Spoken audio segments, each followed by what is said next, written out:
విస్తరాకులు అంటే భోజనం వడ్డించడానికి ఉపయోగించే ఆకుపత్రాలు. విస్తరాకును భోజనం తినే ముందు శుభ్రంగా ఉంచుకుని నమస్కారం చేసుకుంటాం. భోజనం తినే వరకు విస్తరాకుకు మట్టి కూడా అంటకుండా చాలా జాగ్రత్తగా చూసుకుంటాం. ఆహార పదార్థాలు వడ్డించుకుని చక్కగా తింటాం.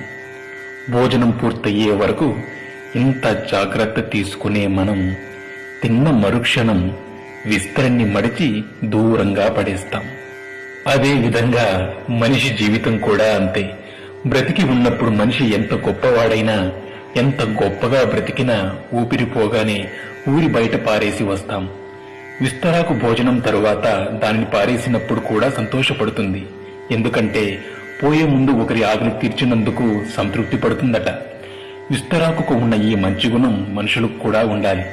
సేవ చేసే అవకాశం వచ్చినప్పుడు మనమంతా సేవ చెయ్యాలి. మళ్లీ ఎప్పుడైనా సేవ చేయొచ్చులే అని వాయిదా వేయకూడదు.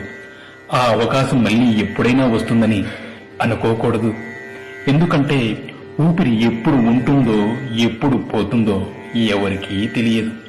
అప్పుడు కనీసం విస్తరాకుకు ఉన్న తృప్తి కూడా మనకి ఉండదు.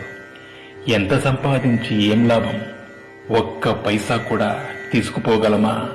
కనీసం మన ఒంటి మీద బట్ట కూడా మిగలనివ్వరు. అందుకే ఊపిరి ఉన్నంత వరకు నలుగురికి ఉపయోగపడే విధంగా జీవించాలి. ఇదే జీవిత పరమార్థం. Thanks for watching. Please subscribe.